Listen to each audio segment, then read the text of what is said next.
Hello for the third time. I messed up the intro twice before this. To episode 149 of the Truly Daebak Show. This is a bi-weekly podcast where the two of us come together each 2 weeks to discuss K-pop and whatever's current. Yes, each fortnight to discuss K-pop and whatever's current in the K-pop industry.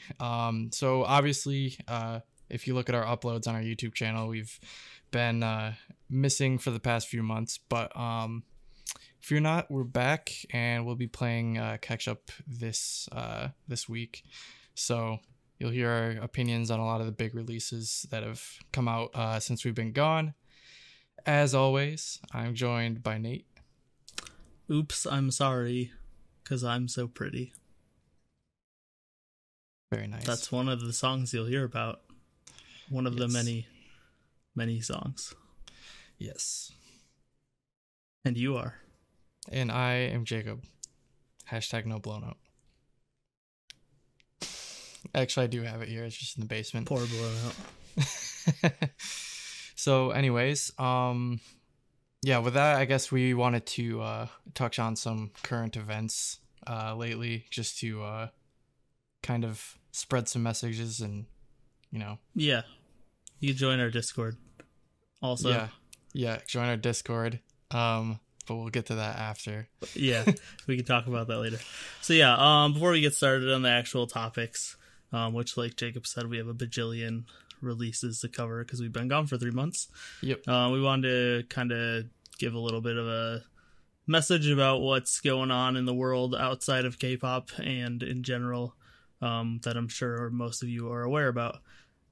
We did put out a more thorough message on our Discord and on Twitter, but I'm going to read like a little cut down version of that. So yeah, we just wanted to say, we kind of want to reiterate the message that we discussed several times when talking about topics of depression, which is just be better to each other. Just because something might not affect you, that doesn't mean it's not a major issue. And racial prejudice is an institutional issue that wasn't solved in the 60s and continues to plague society to this day. So we just wanted to echo the statement that Black Lives Matter and deserve to be respected. And our platform is small, but we urge you to not sit back in silence. Donate if you can. Contact your local, state, or federal government and tell them that can't be the status quo anymore. Vote. And don't just sit around and hope something changes because it won't without action. Yeah, I mean, contact your congressman, contact your senators, contact your mayors, contact anybody who has like any sort of pull over this situation. I feel like even if it doesn't seem like it affects you, I feel like police misconduct and things like that in general affect everyone. So I feel like regardless of who it's targeting and who it's hitting, I feel like everyone should care about this. You know? Yeah. Like, obviously, Jacob and I don't have to worry about going out and just daily life. We don't have to worry about being harassed by police or anything. But this is an issue that's bigger than just us or your personal life. It goes beyond that. So yeah, I just want to make a little bit of a statement before we got into it. Yep. But you can read a little bit longer, fleshed out version of that statement on our Twitter. It's pinned, and then in our Discord, it's pinned in the announcements, I believe. So yeah, that's it for our intro stuff. So let's get into it. Like we said, there's a bajillion releases. We haven't done an actual episode about K-pop since March, so it's been 3 months. Yeah, we've got a lot of stuff to catch up on. If you're still following us after all that hiatus, there was an episode in the middle where we talked about just how quarantine was going for us, why we were on hiatus, and then also Andrew's plans on kind of taking a step back. So you can hear more about that in that episode. And then a few weeks ago, Sam and Baron, who are two of our mods in our Discord, they recorded an episode giving their thoughts on some of the more recent girl group releases. So definitely check that out as well. But the last things we covered were Dreamcatcher and Everglow. which was a million years ago, feels like. I was still at school. Yeah, exactly. That was before Everyone the was mass still exodus working. of all the there wasn't everyone. a ridiculous virus going around that was affecting the U.S. majorly yet, and so it's been a while. But we're gonna start with Itzy and their release "It's Me." So the title track's "Wannabe." I actually really like this song. I think, I like the way it builds early, and I think it's the most bouncy, fun chorus of theirs. It's got a nice guitar, and it's just, I think it's the most fun I've had with an Itzy single so far. And I've liked their older stuff, and I think this builds on that formula. But I do think we might be getting to a point where we need a shake up soon, if that makes sense. Yeah. I think so for me, I actually do like this song quite a bit. But I think the main... And you haven't liked their previous stuff, right? Have you liked their previous stuff? I keep forgetting. I'm kind of somewhere in the middle. I do like Dala Dala and Icy, but I don't listen to them a lot. Whereas but if it was if I was at a, I don't know, Korean restaurant or somewhere where they'd play K-pop, I'd be this is fun. Yeah. But yeah, I think it's mostly their the vocal style they go with. It's very nasally and loud. I think that's something I'd like to see them move away from. But that being said, I like the song quite a bit, and honestly, I think it's probably Itzy's best single so far. I think the chorus is really, really catchy and is kind of gets stuck in your head. Yeah, yep, I definitely agree with that. Was there anything on the album that stood out to you? Yes. So, two songs in particular. The way I structured my notes is I tried to pick 2 or 3 songs from each release that were better than the rest. So yeah, for this album, I really liked especially Nobody Like You. I feel like that's probably expected, with that really nice guitar riff. I loved their decision to do stuff like that, because I feel like it's not super common to just go into 80s style rock riffs. It's a little cheesy, but honestly I find it endearing. That's what I kind of like about it. It's just the cheesy rock motif that they kind of just shoved into this song. Oh yeah, I mean, you're talking to me, so I love just anytime there's random rock stuff put in K-pop. But yeah, this was easily the most fun and out there song on the album. So this is what I'd like to see from Itzy, this kind of cool weird stuff.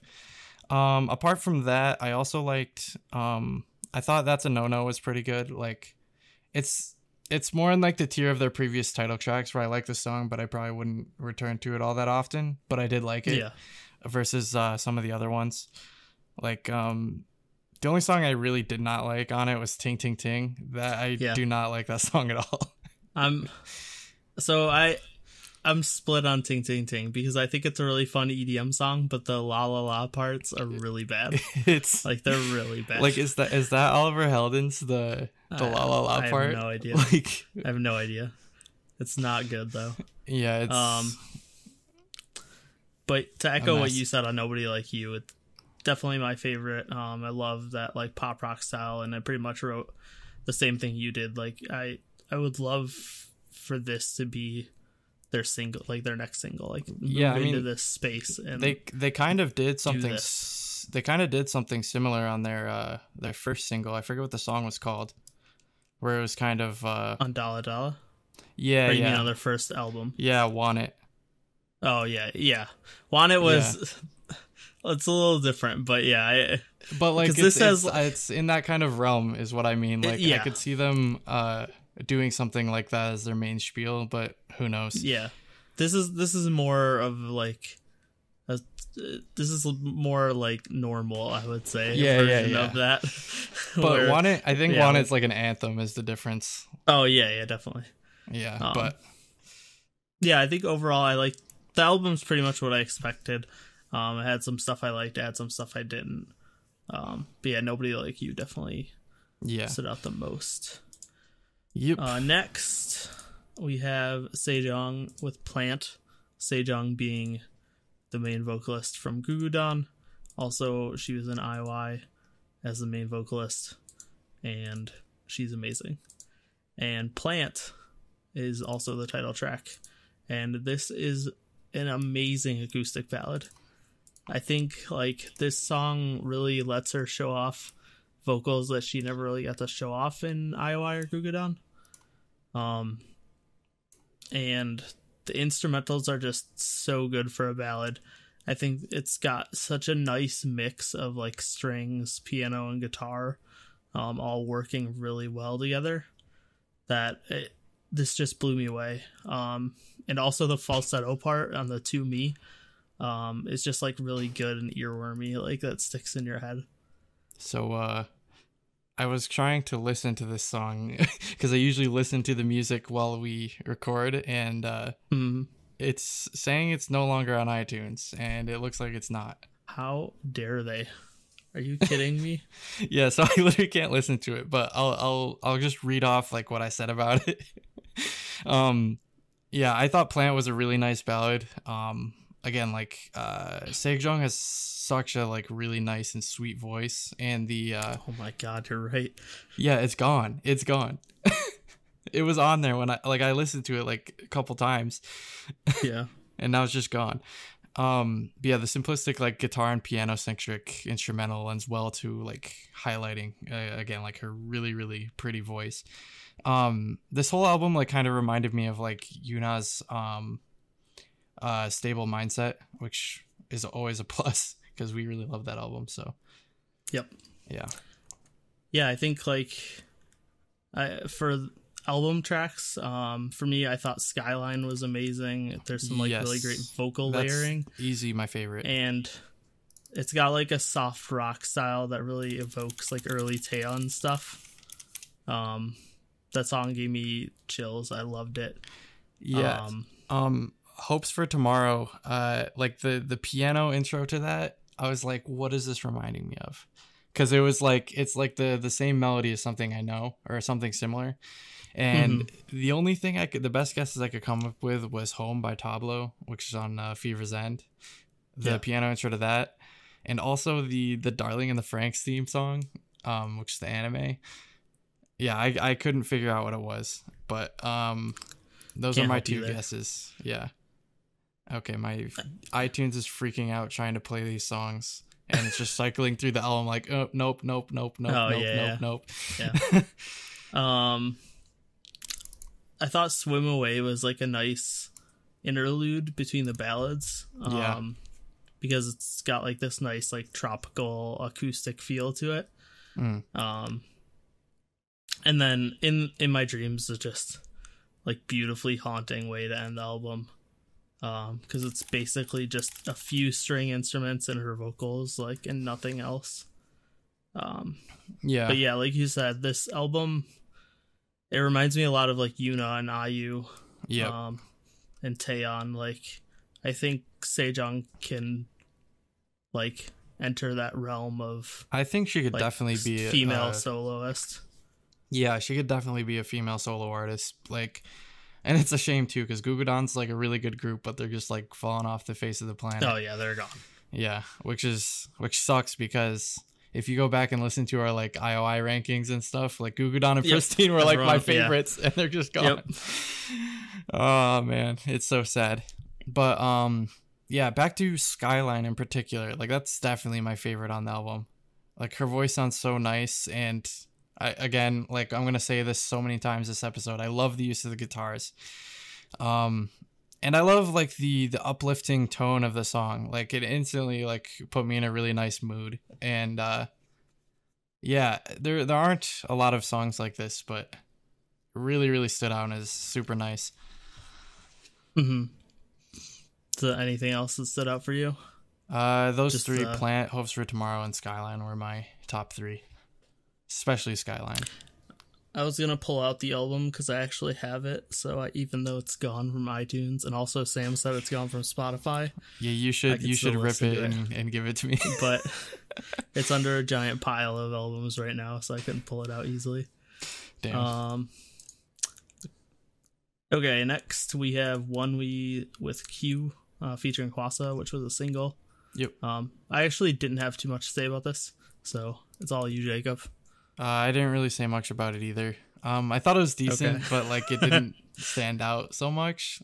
Like I like seeing Hwasa and stuff always, but like, yeah, it didn't really stand out to me much at all either. I was actually kind of disappointed with it because I've really liked their stuff before, and they're a band, and this song is not really a band song. It's like pretty standard like pop song. Yeah, like it's not like offensively bad or anything, but like no, it's not something bad. I would ever go back to. I don't think. Like I wouldn't add it to my library. I guess that sort of thing. Yep. But moving on to a thing really good that album. Surprised me so much. We told you. Stan Uza. Is it Uza or is it Uza? I don't know. I say Uza. Okay. Banality of Evil is the album. Check it out. It's really good. We'll start off with the two singles. So first is SOS. Yep. What do you think of it, Jacob? Oh, this was one of my favorites on the album. I love like the robotic like voice sounding opening that it's that Uja, by the way. Yeah, so it's Uza. Okay. Yeah. Really nice coming. It's getting tongue tied. All right, it was really nice like with that robotic opening coming out of the intro, like Salvation. Also, Uza has such a unique voice that always stands out to me. I originally started listening to her when Baron recommended her for the Truly Daebak Awards this past year. And after that, I really liked the song that he linked, which was Guilty Pleasure. Go check that out. Off of her... That might have been 2 albums ago, actually. Let me check for sure. Yeah, she only has 2 other albums. Okay, no, that was off her 2019 album. The Guilty Pleasure is really good. So she has 2 albums, Neutral and Focus. They're both EPs. Both really good. And then Banality of Evil just like continue the streak. It's back to SOS. The spoken word parts I thought were really interesting, especially with the song like just being in English. And yeah, also there was some cool guitar parts that chime in on top of the largely like synth lead instrumentals, which I thought was pretty cool as well. Yeah, I thought this was a really awesome like retro, like a mix of retro synths and then like just amazing singing. Yeah. And her vocals have like there's a lot of more modern like vocal techniques and melodies during the verses. And that like contrasts really well with the retro instrumentals. Yeah. So yeah, if you're into like that kind of 80s synth like retro vibe and just great vocals. Yep, she's your girl. Definitely check out this album. Next we check out her single. old stuff too, because it's check out all just like albums. This. Yep, right after this I went and listened to both of them and they're all fantastic. Next we have Odd, which is another one of the singles. Yep, that was that's actually my favorite song on the album, like by a mile. Yep. This song really reminded me of Yuna. She has a very similar vocal style in this song, and the instrumentals are chill, but there's a hard-hitting beat behind it, if that makes sense. Yeah. And then obviously later on the guitar comes in and it just adds the guitars, that feeling. Like the guitars were so good. Yep. Yeah, this just felt straight out of a Yuna album, and I loved it. Yeah, this song in particular felt similar to Guilty Pleasure, which was the one that I first heard from her, and I think that's what brought me in. Is just the things I like about this song, I also love about that song. So, yeah, it's just super good. Like the chorus is really catchy, and often gets stuck in my head after listening to it, even though it's not like super earwormy. It's just like. Yeah. It's nice. It's good. Yep. And then finally, for the last single on the album, we have Love Digger. That's funny. I didn't even know what the singles were, and those were the 3 that I picked. Oh, were they? Okay. Yeah. Yeah, I thought this was another great like pop rock song. With this song though, it's interesting because I felt like for me, although the vocals are great, they weren't the focus for me. And like I think they blended really well with the instrumentals. For me, the focus was really on the drumming. The drumming was really good in this song. So like the vocals didn't really build much until the very end. Like they were pretty steady. So yeah, for me, like the entire song, I was just focused on where the instrumentals would go. And like I thought that was really interesting. Usually it's not. Usually it's the other way around. Yeah. But yeah, I thought the song was fantastic. And like you said, the drumming, it was just it really keeps the your guitars attention. and the drumming. Yeah, this is a theme throughout this episode. I think it's just like the use of guitars, like I think is becoming more and more prevalent, which is something I'm really excited about because like even in Western pop, like a couple albums that stood out to me recently was Poppy, which was like metal, but Rina Sawayama, her album also was very like rock influenced. So yep. I hope more pop artists follow suit because I really love guitar. Yep, I'm right there with you. And then as I had a couple other things call out in the album, like you said, Salvation was a great way to begin the album leading into the first song. Yep. Although the repeating synth beat reminds me of the drum bone that Blue Man Group uses. So go look up that because you'll figure out what I'm talking about. But the instant I heard it, I was like, that just reminds me of the Blue Man Group. Blue Man Group. It'd be funny if you just sampled them. And then I want to call out Faust and Gate because I think they both have amazing synth melodies. Yeah. And if you know me listening to the podcast, I love like really minimalistic but melodic instrumentals. Yeah. And I think like this whole album and her whole discography is full of that.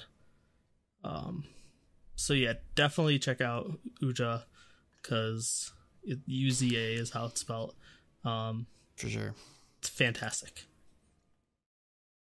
All Next, we got I-dle and Yes. their album I Trust. What did you think of Oh My God? So overall, so I'll talk about the album as a whole. Like Okay. I really only liked Oh My God and Lion on this album, which were the Okay. singles. Like I wasn't really into Love You or Maybe. Like I felt like they were kind of I don't know, like they just felt like they did the things that Blackpink does that I don't like. Yeah. Like with the beat drop choruses being too like repetitive. Yeah, so Oh My God, I actually really liked. I really dig the vibe of this song. It's similar to what they did on Lion previously. Especially utilizing Minnie's like really thick but airy vocals. Yeah,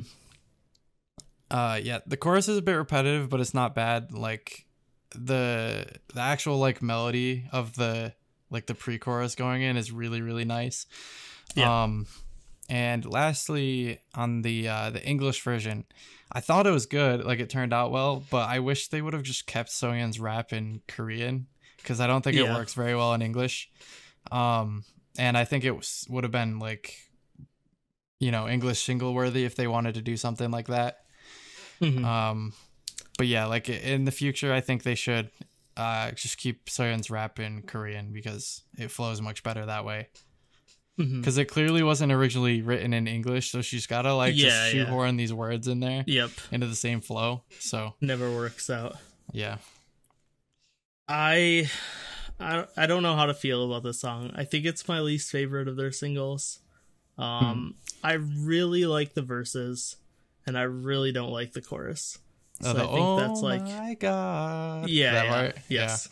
I like the vocals and the catchy piano during the verses and the pre-chorus, but yeah, the chorus drop is just not appealing to me. I think part of it is like that vocals part. It just grates on me. It sounds annoying. On for too long. Yeah. It sounds like an annoying Valley girl, like whining, and it bothers me. But then on top of that, like I could get past that, but I think the instrumentals are just not interesting enough for the drop. Like, I think if it was just a little bit more, if there was a little bit more there, I would like it more. I think I agree with it being their weakest single, but that being said, like for me personally, I-dle is like never ever struck out for me. I agree with that. I think all of their other singles have been like home runs. Yeah. So this being my least favorite is not saying too much, but I just wanted a better chorus. Yeah. Like so far, I-dle is probably my favorite like of the current gen girl groups, I think. Like their music is just like, especially their first mini album, like and all the singles after it, like it's just such good quality. And especially with Sejeong being like so involved in the production, that I find that so impressive.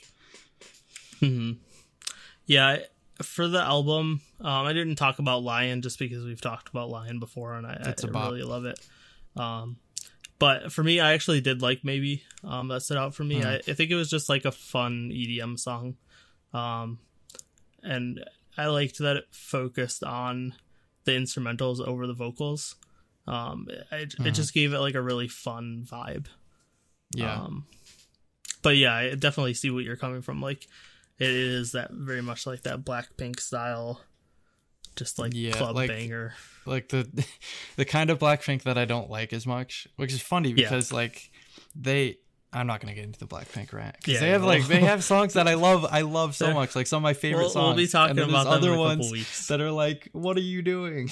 Yeah. Anyway, we'll find out what the new song is soon. But they got side note, I like them. Blackpink on Sour Candy by Lady Gaga. It's pretty good. Yeah, that was good.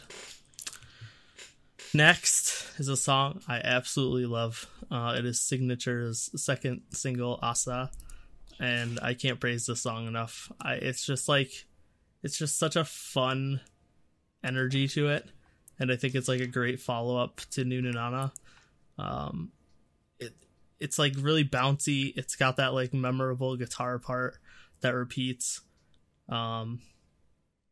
And then it drops into this crazy like mix of whistling and deep bass, with some like really catchy vocals.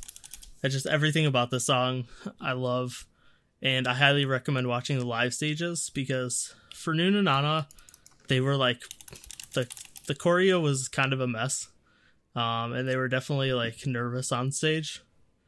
But this song is like the complete opposite. They're confident, and the choreo is really fantastic. It's got some really memorable parts to it. Sorry, if I seemed like I was spacing out, I was looking up how well like they did as Good Day before. Oh, this. yeah. It seems like it's about the same. Like Good Day the Rolly MV has 3 million views, surprisingly. Yeah, but I'm wondering if that's from being Cignature after. I don't know. Also the unit, right? Yeah, exactly. They got a pretty big bump because almost all of them were on the unit.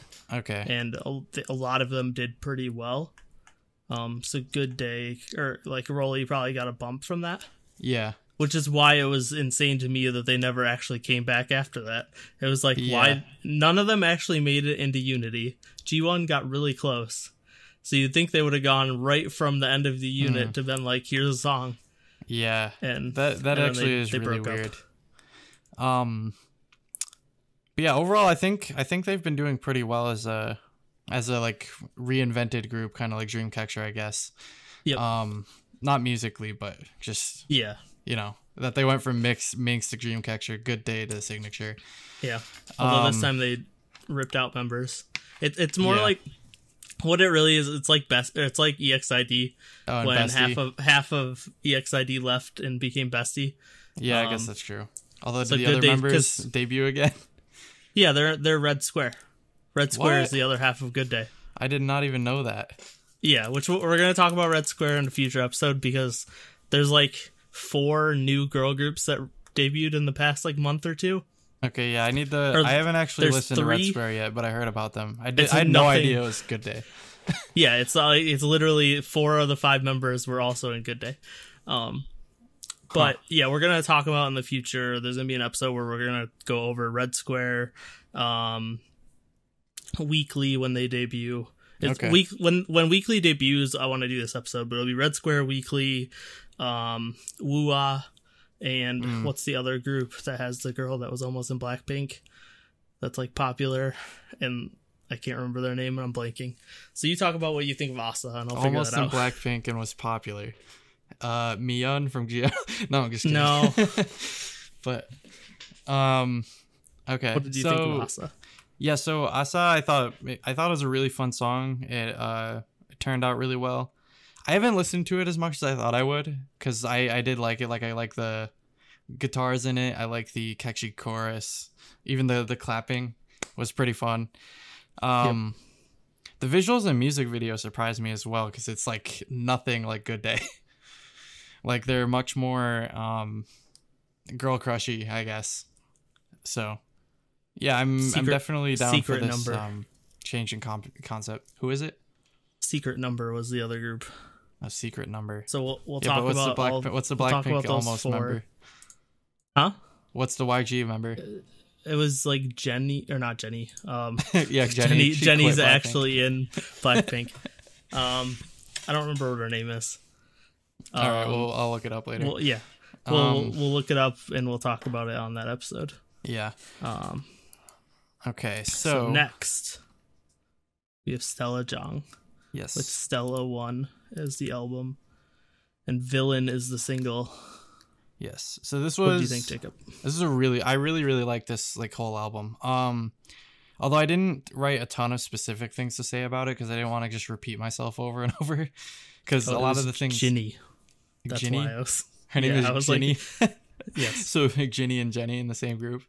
That's yeah. Anyway, so yeah, I didn't have a ton of specific things to say about Stella Jang's album, just because a lot of the things I liked about certain songs, I also liked about other songs.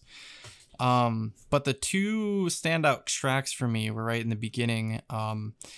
Bourgeois Emotion, I really liked. And I also really enjoyed Forever, especially. Yeah, for Villain, I love, like, it's almost like a Western, like, saloon song like style it's got to it, but then it switches to like more of a lounge, like jazzy lounge vibe, and it kind of goes back and forth between those. I thought that was really interesting. It's got some great piano parts that follow her singing really well. And I think just overall in general the whole album flows really well. And it's very if you're cohesive. into her style, like, you're gonna like it. For sure. It's just like a fantastic cohesive piece of like acoustic ballads, R&B, and like jazzy lounge music. It's something you could just throw on in like a coffee shop. But it's full of like really great composition and amazing vocals. So like for me, this isn't something I always want to listen to. It's really like, it'd be really good for like working and studying. Yeah, like I wouldn't put it on in a playlist, like just a random playlist to listen to anything. But when I'm in the mood, like, this is 100% an album I'm gonna go back to. Yeah. Also, note I like that she named the album Stella 1. I'm curious if she's gonna name her next album Stella 2. Yeah, I'd assume so. So I'll be looking forward. Has she not put out albums before this, or does she just have EPs or something? I think this might be her first full album, but I will check. I feel like I've been hearing about her for a really long time. Yeah. So, like, she releases singles and stuff like all the time. That's true. So like I wasn't sure if she might have. I think this is her first album. Yeah, she has 4 mini albums. She pulled a Boa. Where except Boa was opposite, backwards, where Boa had her first mini album like last year or whatever. Yeah. Hold on a second. I'm curious about this. What? I gotta find it. Hold on a second. Stall. Let me search it.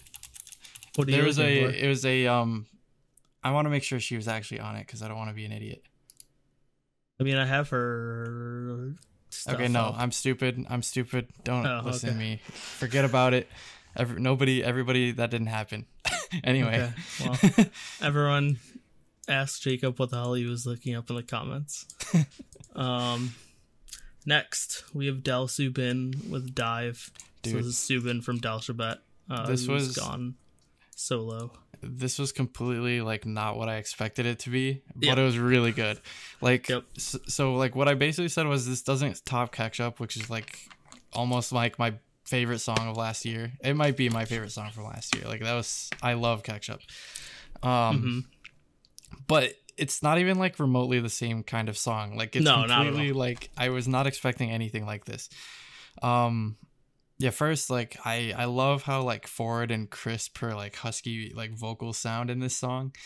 The piano sound really nice and punchy. I was really surprised by the tone she went with on this, like overall, like going for like a super uplifting like anthem sort of song. I was totally not expecting.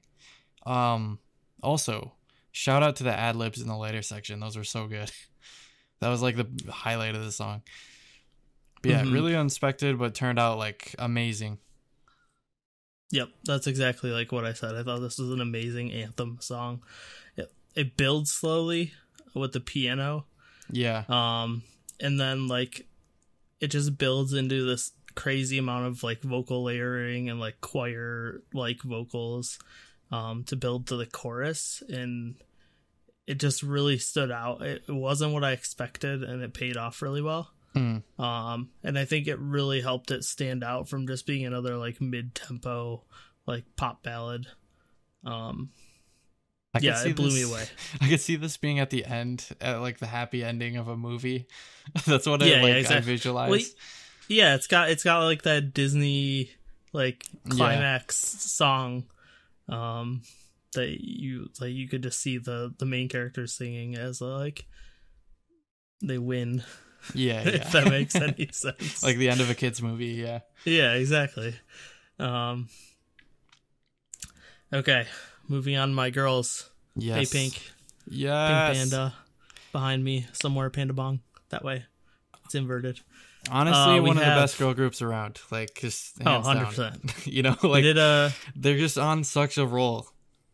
We did a discography listen on Sunday, and it just reminded me how flawless their discography is. It's so good. APink is easy, one of my favorite groups. Yep. I also on last Friday, so side note, I'm starting to stream concerts on Discord just so people can hang out and watch them. Oh, did you get an APink concert? I need to watch After we streamed SNSD, I have since ordered 5 DVD oh my god concerts. I ordered APink's new one that comes out next month, I think, which is their 6th concert tour. I also ordered their 2nd concert tour because I wanted one from the early days. I ordered Fantasia, which is SNSD 4th. Yeah. The last concert. And then I also ordered Kara's 1st and 3rd. Ooh. So like early Kara, like Mr. era, and then the 3rd concert was like Mamma Mia era, so it was after Young-G joined. When you said early Kara, I was thinking like early Kara. Oh no. I was like, no. They couldn't have done a concert then. Sidetrack. Okay, moving on to APink and Dum Da Da Dum Da Da Dum. So good. It's so good. They're just continuing that trend of that like more mature sounding dance track.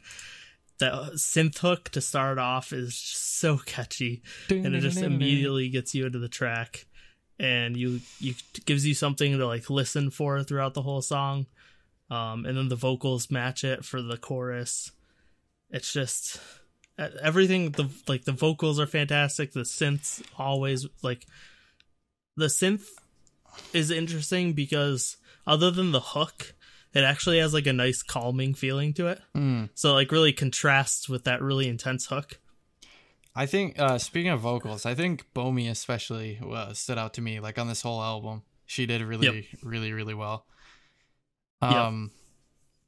Yeah, like ever since they went for their largely more like mature electropop like transition with I'm So Sick, which was like a hit in and of itself. They've done like nothing but release especially good music. Song of the year. Yeah, especially Julie Daebak Song of the Year. Yeah, like I was getting to with Ung, and now with Dum Da Dum again. Like Yep. I'm surprised they've been able to keep this like going, and I'm glad they have. Like I'm really excited for their next release already. Yep. And then album tracks. I honestly called out pretty much everything on this album because it's so good. I still stuck with my rule of just picking 3. I actually broke that rule in a couple albums, but What did you call out? The two that stood out to me the most were Yummy and Overwrite. So Yummy is probably my second favorite on the album. It takes like a nice R&B turn in contrast to the like dance style of Dum Da Dum. Mm-hmm. Yeah, it's really catchy, and I could see someone like Red Velvet maybe doing like a B-side like this. Yeah. But I'm definitely not complaining that it ended up with APink, because both Eunji and Bomi's vocals on this song stood out quite a lot to me. And then Overwrite, which is more of a ballad, I really liked how that one turned out. Yeah, like the uplifting strings in the background are really what made it stood out. Like it just pulses upward. And yeah, the electric guitars that chime in during the verses. Yeah, Overwrite was really awesome as well. Yeah, for me, like, yeah, I thought Yummy was great. Like, it's got that great, like, loungy, mid-tempo song to show off their vocals, like you said, like, just that R&B style. And then Be Myself and Love Is Blind kind of went back to their, like, older style, which is just, like, more focused on a more fun sound. Yeah. With, like, a synthy pop song. And then, yeah, like you said, Overwrite's just a fantastic classic ballad. Well, actually, I thought I liked Moment more.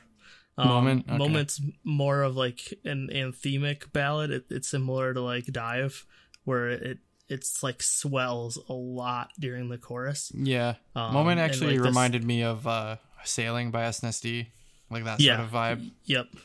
It just builds so much, and it just like really lifts you up with the vocals and the strings. Yeah. And then I love the end with Everybody Ready. So that was their anniversary single. Yeah. And that's just like a fun pop rock song. Yep. That's like really bright. So this will be awesome at concerts. Everybody Ready. I hope they like close out concerts with this. I think that's perfect. Yeah, that was like their an encore. That was their 9th anniversary single that came out in February or April or whatever. So yeah, that'll definitely be something that it'll probably be on the.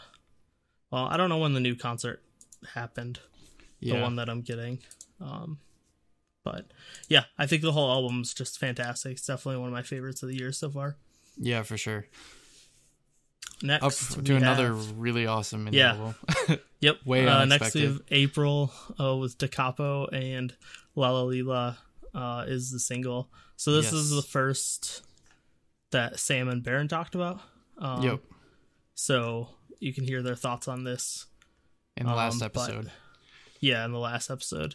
For the single, it just immediately hooks you with the Lala Lila vocal part and the instrumentals. Dude, yes. I was so surprised because like I was like, this is April. Yeah. Like come on. Like it's completely different, but like I'm glad. Like they're doing pretty much like what I said in my notes was like they're pulling an APink pretty much. Like they're like 90 degree, like just going in another direction. Yeah, super electronic. Yeah. And that's funny because to me, April was always like the new APink. To me, like their old stuff was very much similar to like old APink. Yeah. So yeah, it's funny that you hear this. Yeah, this is for me. It's like a welcome step in the right direction for April. Like I always liked them, but they never were like in like the front of my mind as a girl group. Like the only song that I really played a lot was "Oh My Mistake," which was a few years ago, I think. At this point, a couple years ago. I think it was 2017. 2017 or 2018. 18. One of the two. But yeah, this song is super catchy. The powerful like punchy synths they use throughout the song are like overpowering, but like in a really good way. Like the chorus feels so full and powerful, and it really made for like a really like high impact chorus. It was really fun. Yeah, it's like it's just got that more like the instrumentals are just like solid EDM track you'd hear at a club. But then their vocals have like this echoey effect. and I think it just all blends together to be this really fun, catchy, upbeat like EDM track. Yep. And I love that the synths mirror the vocal melodies. Yeah. So yeah, overall, I think this is one of their best singles. Yeah, easy. Other tracks I liked on the album were like "Oops, I'm Sorry," especially. I really, really love that. This surprised me because I listened to this like first, like I listened to the album before I watched the music video. Yeah. And oh my god, like this is super catchy and fun, like pop track. Yep. Like it's definitely a step into, again, like a step in a different direction for April. Who like normally specializes in, like we said before, like the cute and innocent concepts. Yep. Yeah, the chorus in the song is super catchy and easily could have been also a single on this album. Yeah. Honestly, the three I talked about like could have been singles. Yeah. So, the other one is a cover of the Lehigh song, 1, 2, 3, 4. I marked this one down because this also easily could have been a single. So I'm surprised they released this and "Oops, I'm Sorry" on the album, just and not like save it as a single for later. The mix is like super chaotic and kind of reminds me of like "I Got a Boy" or something like that. Or maybe like "Dum Dum" by Red Velvet. Like just in terms of how much is like going on in the background, how like chaotic it is. Yeah, it's super fun once again, and the rapping I also thought was really fun in this song. So yeah, for me, I also loved "Oops, I'm Sorry." It's interesting because it's like this tropical pop song that's really fun to listen to, but yeah, the chorus almost has like a reggae ska vibe to it. Like it's got a little bit of that like mixed in. And I think like the "Oops, I'm Sorry" like call and response is super earwormy, like super catchy. And the instrumentals are just fun to listen to. "Doll" is the most Uju Sonyo song I've ever heard. That's not Uju Sonyo. It literally is. It had to have been an Uju Sonyo written for them, like they because just it uses bought it from some songwriter. They use the same vocal styles and effects. Everything about it is like Uju Sonyo's classic melodically and everything sound. But that's not a bad thing. I think April does it really well. So if you're a fan of that sound, check that song out. And then like you said, 1, 2, 3, 4. I actually didn't like it that much. Oh really? I thought it was awesome. I think there's some interesting things during the melody, like with the melodies during the pre-chorus, and it builds to it really well. But I wasn't a fan of the chorus. To me, it sounded like this was their take on like an Itzy style song. I could see that. And for the chorus, I don't think their voices are suited for that type of chorus, if that makes sense. Like it just sounded a little too grating to me. But I do really like the melodies during the verses and the pre-chorus. So yeah, overall, and then U.Zip is more of their normal style. So I didn't really have too much about that. So another fantastic mini album. Definitely check out April. It's Capo. Next, we have HOTFELT's 1719. Full album. It's a freaking huge album. Yenny, or Yin from Wonder Girls, who's had some solo stuff before. That I actually really like her solo stuff before this. Yeah. So to start out, first single was "Life Sucks." Yep. And in English. This song blew me away. The instrumentals are just like super dark, and like there's just a great mixture of styles with strings and synths. There's like low brass and guitar. It's just super dark and haunting. Yeah. And you can just feel the emotions in her voice. She really shows off her range in the song too. So she like has some really low parts and then really belts it out at other parts. I think this song basically, like, it wasn't what I was expecting, and it's not something we hear in K-pop almost ever. Yeah. And I think it blew me away. I mean, it I would love sounds to hear like more more of of this. what we've heard from her before, but that's a good thing because like she's definitely one of the more like unique artists out there, I think, where people aren't really doing a similar thing. Like it kind of reminds me of a less like power ballady version of like Ain't Nobody. Yeah. Or Can't No, it is Ain't Nobody. It's Ain't Nobody, I think.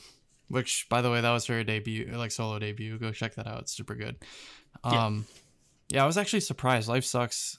Apparently she wrote the lyrics and it's like all in English, which is pretty cool. Yep, it's all in English. Which like we knew she spoke English, but it's cool that she wrote the whole song. Yeah, she had English. a movie on Nickelodeon. Oh yeah, the Wonder Girls movie. I remember when that came out. Like and it was when I first got into Akon. K-pop. Like I walked out in the like living room or whatever, and it's either my brother or my sister. They were like watching Nickelodeon on TV, and it was Wonder Girls. I was like, "What the heck is this?" I've never seen it. I saw a bit no of it. Like it reference wasn't for that what good, it's but like. it's still funny that it exists. Yeah. And JYP like acts in it also. Oh, really? Yeah, like he's like their manager or something like that. So is it just a ripoff of Spice World? I don't know. We should do that. We should do that and Discord is watch the Wonder Girls movie. Watch the Wonder Girls movie. We should. Yeah. So anyways, thoughts on the rest of the album. It's funny because like my favorite tracks on the album were probably the two like singles that already were out. I Wonder and Plum. Yeah. Which it's probably just because I'm more familiar with them already because I've already been listening to them. Yeah. Especially Plum. I listened to that a lot back when it came out in 2018. And then I Wander is really good as well. Like the laid back yet like also like earworm of a chorus is super good. Yeah, my favorite of the new songs on the album were probably Make Love, which also had a really nice guitar section and really nice vocals from Yoon. I also, surprisingly, I really liked Sweet Sensation, which is kind of like a tropical house song. So that's actually the other single. Or one of the other. It's hard. It's actually kind of hard because there's like 5 MVs off of this album. And the new MVs. I think I've only seen Life Sucks, I Wander, and Plum. But Sweet Sensation, according to iTunes at least, Life Sucks and Sweet Sensation were the ones with the little stars next to them. Yeah. So, yeah, I actually liked Sweet Sensation a lot too. Surprisingly, there's a lot of tropical house songs this week that I liked. That you liked, yeah. It's got like a nice retro vibe to the synths, and it has a nice place on the album because it gives a good break since most of the album's more downbeat, and this is a much more upbeat song than the rest of it. Yeah. So yeah, I really like this song. I liked the glitchy vocals and baby synth during the chorus. And then also I really like the feature. Her part, like Soul, was the acoustic guitar accompanying her, like during her part, I think was like a nice addition to mix up the song. Yeah. The main thing I said about it was like I think this might have to go on my summer K-pop playlist. I need to make another one for this year. Oh, the other song that really stuck out to me was Sky Gray, which was stuck out especially just because it adds like a really nice lo-fi hip hop inspired like instrumental with a really nice like percussion and piano. Yeah, overall like I thought this was a really solid album and it had some good standout tracks. I recommend. Yeah, for me, I thought most of the album's like solid R&B and ballads that you kind of expect. But what Satellite stood out to me as like a great mid-tempo electronic song. It's got like really ethereal vocals and like really echoey effects and synths. Yeah. So that's something that's like right up my alley because I love that type of stuff. And also I thought the rap was decent for once. Like the auto-tune fit the vibe of the song. So it didn't really ruin it for me. Yeah. And then I also liked Three Mins. That's another great like retro style song. It's like really slow and calming. And her vocals really stood out to me on that song. All right. Overall, definitely check out the album though. Yeah. Next is a masterpiece. Yes. The next song is Chungha's Stay Tonight, Yes. which I'm still kind of confused about because it was like supposed to be a pre-release single to an album, and then the album still hasn't come out. But it's coming out eventually. Also, then she put out another single today, which is a Sprite commercial. Oh yeah, I saw the teaser for that. I was like, what is happening? It's just so it's actually for M&H's like SM station thing. I don't know what it's called. Like it's dot wave or something. It's a Sprite ad. It's gonna be another one where. But yeah, it's a Sprite ad. It's funny, the Sprite ads in Korea are hilarious because they're just like usually just half dressed like hot people. That's how they market Sprite in Korea. Yeah. Yep. Well, yeah, because Blackpink has done like stuff for Sprite, and it's always like the big girl groups. They're always in like swimsuits and stuff. Yeah, they're always in like tank tops, crop tops, and swimsuits and short shorts and stuff. Yeah. But Stay Tonight is another masterpiece. I agree. This has become one of my favorite Chungha singles, which is funny because when I first listened to it, I wasn't like super into it for some reason. Yeah, like it just didn't click for me. But over the past week or so, when I've been listening to it, it's just like immensely grown on me. The gradual build up for the instrumental in the beginning was like fucking awesome. Yep. And it just like goes in once Chungha's vocals kick in. Yeah, I don't know why it didn't click originally. I'm thinking maybe because the chorus just didn't jive with me or something. Yeah. But yeah, either way, it's a song I really enjoy now, and the super like deep bass drop behind the chorus is freaking dirty. Yeah, overall just super strong comeback for Chungha. I hope the album's this good.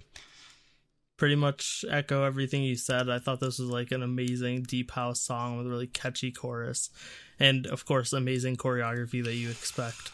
Like you said, the build to the drop is like so good, and then it drops in that super distorted deep synth that then again builds to the like tonight, stay tonight part.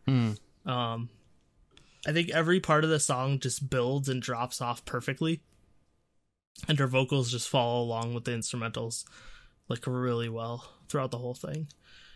And then on top of that, there's like 5 different dance practices, and you should go watch all of them because the choreography for the song is so good. And I love her continued use of like both male and female backup dancers in like large numbers. I think it really complements her, and I think it's really nice that like she does that mix up of both male and female, and they kind of swap parts back and forth. Yeah, it's so good. Another fantastic song from Chungha. Next, we have Oh My Girl's Nonstop, the main reason the BAM cast happened. Yeah, because Sam is like the biggest Oh My Girl stan I know.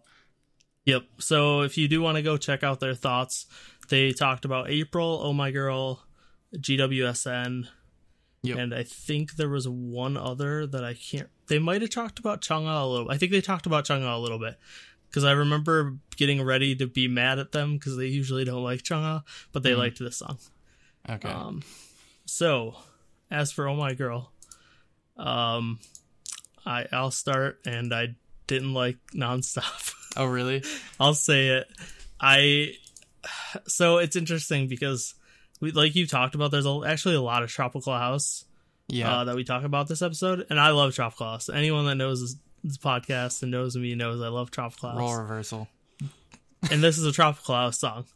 But for me, I think it leans too much into the like hip hop side of tropical house, and it leans too much on Mimi.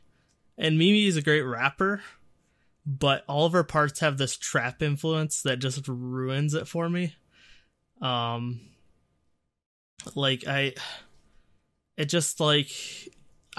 vocals and the chorus is just like fun tropical house, and I like that. But I think they tried to spice it up with Mimi's parts and just give her a lot of rap, and it just didn't work for me. And like I said, I like Mimi, I like her rapping, but for this song, it didn't mix with the rest of the song, in my opinion. So this is probably one of my least favorite title tracks from them. But once we get to the album, I'll have much more positive things to say. Yes, it's kind of funny because initially I was like kind of where you were. I was like, well, not really where you were, but initially I wasn't that excited that, like, from the teasers that they were going with like a tropical house sort of song for the comeback. Yeah. But honestly, I thought this song actually turned out really well. It's a nice summer track that I think I'll also have to add to the summer playlist. Side note, I really, really love the thin, like, sweet vocals in the pre-chorus. I think that was Sunny. I don't know the OMG members' names. I think that's her. I'm not sure. If I was watching, I would know it, but I don't know who does it. But yeah, overall, really fun track. I actually really liked Nonstop. Ooh. Yeah, for me, I thought Neon and Dolphin stood out to me a lot more. Neon cover of the John Mayer song. Yeah, that doesn't mean anything to me. But I love like the super synthy chiptune vibe in the verses of Neon. Yes. And then it kind of leads into a pop rock chorus that I think fits Oh My Girl really well. I really enjoyed that. And then Dolphin, I think 100% should have been the single, which is pretty much echoed mostly in our Discord. Almost everyone in Discord loves Dolphin a lot more than Nonstop. See, I would have picked Neon to be the single, personally. I mean, I would have picked either of them because I didn't really like Nonstop. But I think Dolphin it has like a really great acoustic guitar verse, and then leads into this traditional pre-chorus. But then the chorus is like, basically there's an anti-drop that brings that acoustic guitar back, and then has that repetitive like da da da da da part, the vocal part. I think like this song is just that brand of weird fun that Oh My Girl does really well. And it definitely appealed to me a lot more. Yeah. I think the only other one that stood out a lot to me was Crystal, because I thought the vocals on this were pretty solid. And the vibe I get, like, this, like, while their style isn't like exactly the same, I feel like Oh My Girl answers the problems that I have with WJSN, like their vocals, in that, like, I feel like they have several vocalists that stand out on their own quite well, while still doing not exactly the same, but like in a similar niche, I think, musically. I guess I don't know. I guess they answer the things that I don't like as much about WJSN. Yeah. So, speaking of WJSN, GWSNSD, when was it? It was GWSNSD. GWJSNSD. It was something like that. I remember we tried to make a crazy acronym for all of them mixed up, but so yeah, next we have GWSN's The Keys with Bazooka as the single. Bazooka was so good. This album is so crazy. Yeah. I'm literally talking about the whole album. Yeah. But yeah, Bazooka, like, the song is just pure fun in 50 different ways. Yeah, there's like snaps. One thing I was caught off guard by was liking so much was the rapping. I love the rapping in this song. Yep. The rapping's good. There's like snaps. There's fun little quips in the vocals. It builds to that like watch me part with a really catchy chorus. And then like the bazooka part's really fun to sing along with, and it's emphasized really well. It's just everything about it's fun. Oh, geez. I was about to say GWSN is underrated, but it turns out they're getting pretty good views. No. Yeah, GWSN's actually decent for they're actually like how new they are. It's funny because Puzzle Moot. Oh yeah. It looks like this is their big break because their previous songs only have 2 or 3 million, and this one has 23 million. Yeah, I think. Yeah, I remember this one. I think was selling a lot better too. Yeah, I hope they continue the momentum because, again, I guess previously I would have said they're like easily one of the most underrated like new girl groups. Red Sun got 22 million, so that's okay. Yeah, so anyway, Bazooka so good, super catchy. That's another song that's easily gonna land on my summer playlist. The other ones that caught my attention especially were the Aerialist. Love the instrumentation. Like the bass is awesome. I love the sax that, like, if you listen really carefully for, you can hear it. Yep. And yeah, everything about this song is super great. Like every song on this album is really good. Yeah, it's interesting because I put at the bottom of my notes, like the whole album is 4 very different songs. Yeah. But they're all really good. Yeah. So like After Bloom is like a more mid-tempo, mature sounding song. It's not something we really heard from them before. But there's the breakdown near the end is a little weird. But overall, I thought the rest of the instrumentals were really good, and I like how empty it sounded at times. Yeah. And then, like you said, the Aerials is really interesting. It starts out similar with that like mature mid-tempo song, but then it comes a lot more upbeat and jazzy. It's got like that bouncy piano. It's got that sax mixed in that you mentioned. And then Tweaks is more in line with the previous stuff, where it's very house influenced. It's got a lot of deep and like melodic synths to it, and then it has a bit of funk vibe to it too. So it was just I love the buzzing like bass in Tweaks. It's like the synths really on this entire mini album are just disgustingly good. Like this is a like electronic album that I feel like you need to have good headphones to listen to. Like it's just to hear it in its full glory, because there's so much little like things sprinkled in to the background, like between the layers, that you need to be able to hear. Like I haven't tested it, but like on the Aerialist, for example, like I feel like that sax part, like no one would hear it if you didn't have a decently like competent pair of headphones. It's really quiet. Yeah, overall, dude, this is a really, really solid EP. This is probably the best they've released so far, in my opinion. Yeah, I've loved all their stuff so far, so I was really happy with this. And how well it turned out. Next, we have NCT Dream with Reload. So it starts out, the single is Raiden. And I think it's interesting because Dream is kind of following Boom, or like they're following Boom with another song in a similar direction.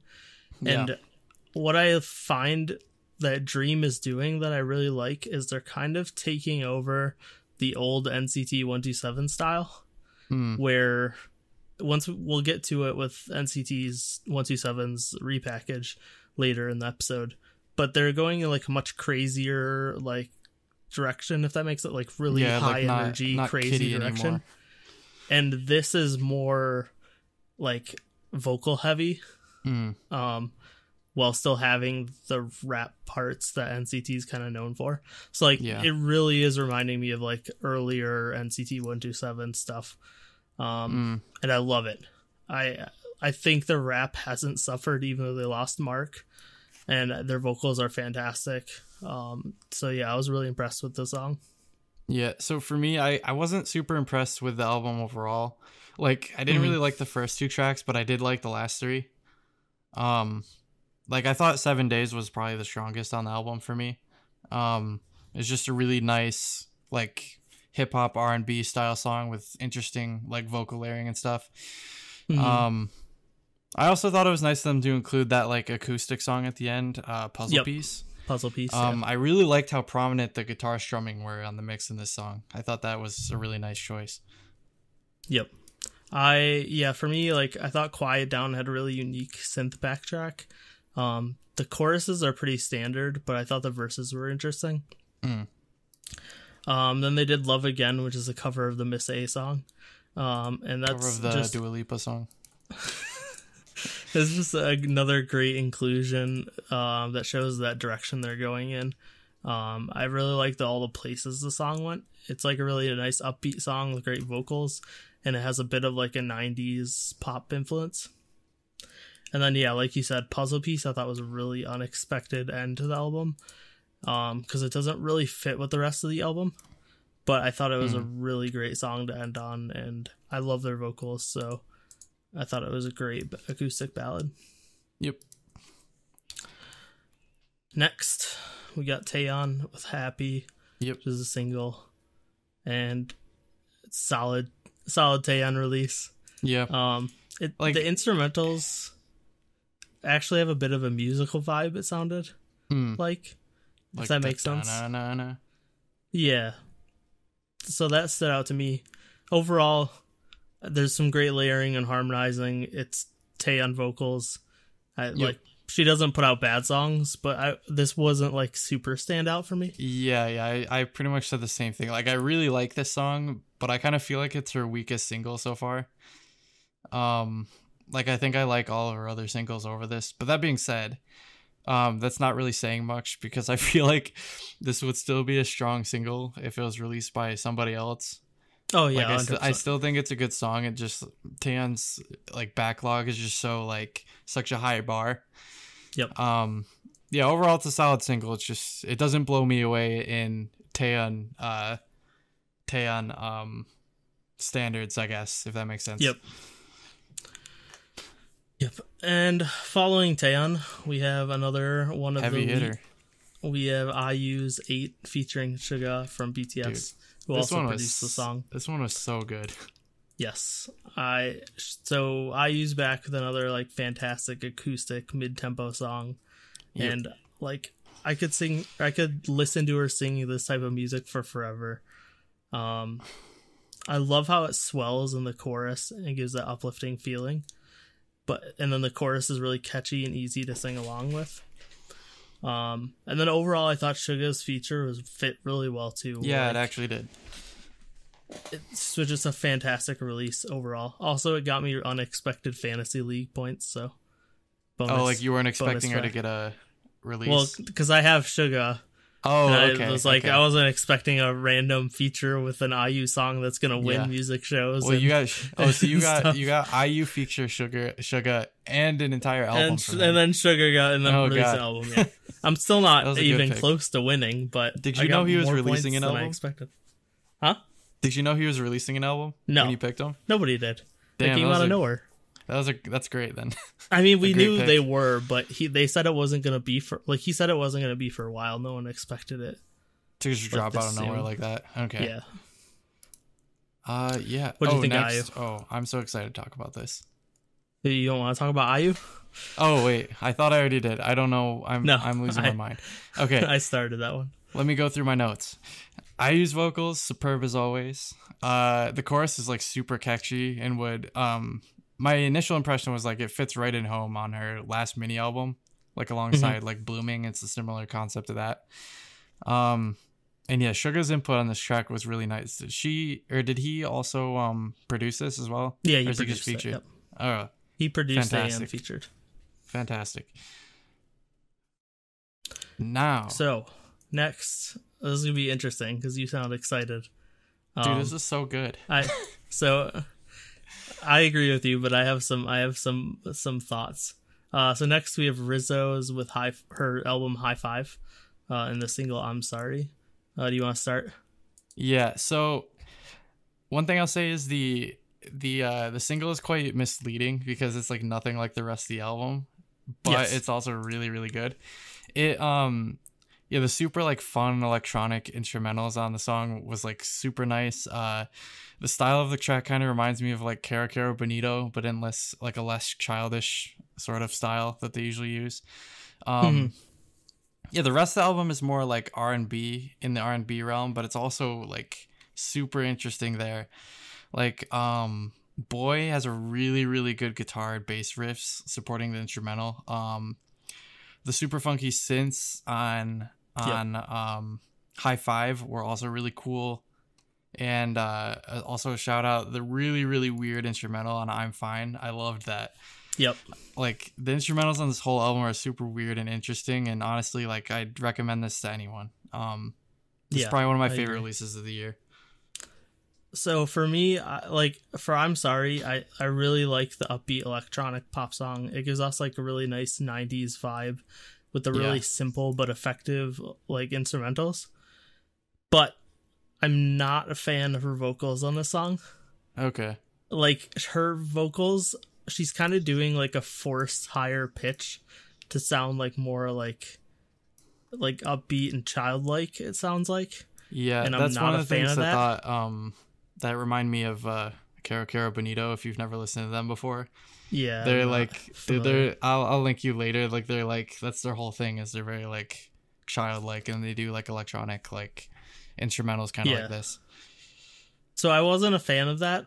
However, she doesn't do that on the rest of the album. And Yeah. I love her vocals way more on the rest of the album. I think overall the album has a lot of like fantastic electronic, like funk influenced music, like you were saying. Yeah. And the instrumentals, the whole album I loved. But I couldn't get over her singing, and I'm sorry. I like the more mature vibes of like Baby Baby Baby and I'm Fine. Those were the two that stood out the most to me. Yeah. Yeah, I'm Fine especially. I really loved the instrumentals and I'm Fine. Like, yeah, she's doing a lot of creative stuff with the instrumentals, and I hope we see more from her in the future, because I don't think I've ever listened to her before. Yeah, I had never really heard of her until people started calling her out in Discord. Yeah. So next we have Newest with the Nocturne. Yes. And I'm in Trouble. Jacob's gonna hard carry this because I don't really have any notes on it. Yeah. So, there are a couple tracks that I liked on this album, especially. I really liked Moon Dance. I thought that song was strong, and the chorus was really ear catching. That was the one that stood out to me when I listened to it. I wasn't crazy about like the sing rap after the chorus, but it doesn't like ruin the song at all. And then also the other one that stood out to me was Back to Me. I thought that was also a really strong track. I really enjoyed the vocals as well as the synth instrumentals were really nice. Although I feel like good vocals is to be expected with Newest. Yeah, those two tracks were the standouts on the album, which overall I felt was pretty solid. Yeah, me not writing any notes on it wasn't me disliking the album. I just felt like it was a Newest album, like it. Yeah, like, oh nice, more Newest. Yeah, exactly. Like I didn't dislike anything about it, but nothing really stood out to me a lot. Yep. So I just didn't mark it down. Yep. Next, we have something that did stand out to me a lot. We have Day6's The Book of Us, The Demon, with the title track Zombie. Cover of the Cranberry song. Yes, cover of the Cranberry song. So this song, I love how the beat is electronic and has a retro feel. And then the vocals and piano come in and you realize it's a much more mellow song than you were expecting when you first heard the beat. It's just a great like mid-tempo song that's uplifted by these synths and beat. And then the guitar comes in after the first chorus and the song just really takes off from there. Yeah. Overall, I loved it. I thought the English version was pretty good as well. Yep. And the song, I think, hits harder knowing the circumstances of the comeback. And the English version highlights that even more. So I don't know if you were paying attention, but this came out and basically Day6 just told JYP that like they're not going to promote it because they need a break because of like mental health. They just need they were just exhausted and anxious and they just sat down with JYP and were like, we need a break. So this came out and everyone was expecting it. That's really cool about JYP as well. I feel like is that he cares about like their whole like management system is just like they care about the well-being of the artists a lot, and they don't slave drive them, I guess. You're gonna hear me typing a little bit, but I want to look up. So Jay actually posted a text that he got, text conversation he had with JYP about this. But yeah, he said JYP texted Jay and said, "I never knew I'd be listening to a song you composed for 3 days straight on repeat. 3 days straight on repeat. Congrats for the great results." And Jay said, "Thanks so much. I apologize for the problems I've caused with this comeback. I'll get better ASAP and get back to the wheel soon. Always appreciate your mentorship and determination of what an artist should be. Much respect. Thank you again." And then he said, JYP responded, "Take your time. Your health and happiness is more important than doing shows. Isn't being happy the point of our lives? I had to struggle to find what happiness was from 2010 to 2012, and now I don't stumble anymore. Jimmy had to go through that process again, also in 2015. So I'd rather you go through these times and find a true answer to your life instead of chasing something you don't even know. Yeah. So, and Jay it's also really cool that they had that conversation in English. Yeah. Like I always forget like how good JYP is at speaking English. Like he's able to articulate himself like really, really well. Yeah, even better than a lot of the like English speaking idols who like lived here for years, you know what I mean? Yeah. He really immersed ourselves. Bvndit super influenced by Western like pop music and JYP stuff, was, yeah. So he really immersed himself. Like you can tell he's like super like influenced by like Michael Jackson and stuff like that. Yep. Yeah.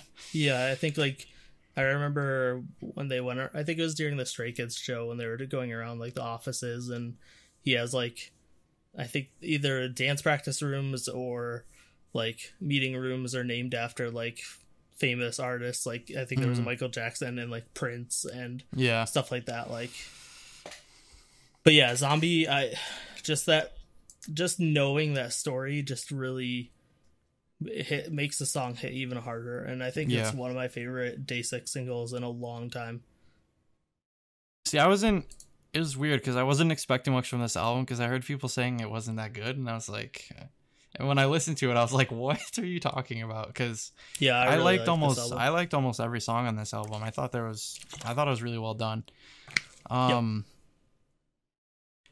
Yeah, there wasn't really a song I didn't really like. Like I'd say like Love Me or Leave Me was a particular standout.